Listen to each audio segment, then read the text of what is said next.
Het Scootjesielmuseum docht voor de 24e keer de dwaren open. En dat wie wel reden voor een feestje. Alle historie van het Scootjesiel en van de scootjes, dat is hier te zien.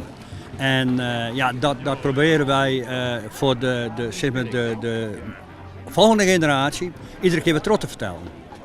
En dat vertellen gebeurt alleen maar door vrijwilligers. We hebben er een goede 50. En dat zijn alle soorten mensen. De ene is jurist, de andere is timmerman, weer een andere is boekhouder. Maar ieder vult het op zijn eigen manier in. En ja, ik zeg altijd maar zo, vrijwilliger, daar zit het woordje willen in.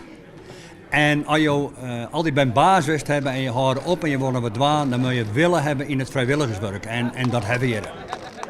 Hoe belangrijk is het Scootjemuseum voor het Scootjesiel? Ja, het is belangrijk.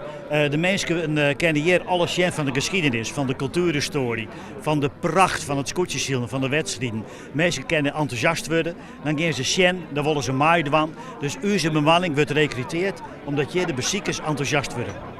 Nou, ik ben er een keer geweest, ik vind het indrukwekkend. Want ik denk, ik heb het wel zongen, ik heb het wel meemaken, ik heb het wel lezen. En toch de zustertje, de kerst het roeken, de kerst er aankomen. Er komen hele volle mensen en dat heeft een goede reden. Het is een prachtig museum. Die vlag maar ophangen in het museum, want azen gaan ik dood en mijn kinderen geven er niks om. Maar aan het materiaal kleeft een verhaal. En deze ruimte die komt me heel bekend voor.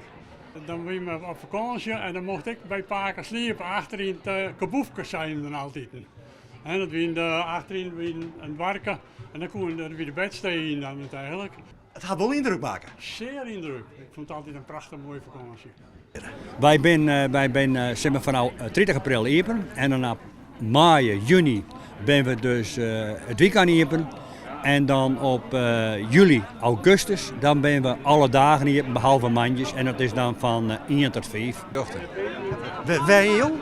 Leimuiden, dat is een plakje in Holland, in Zuid-Holland. Net zo ver van Schiphol. Ja. En dan toch hier vrijwilliger. Wat maakt het dan hier zo speciaal?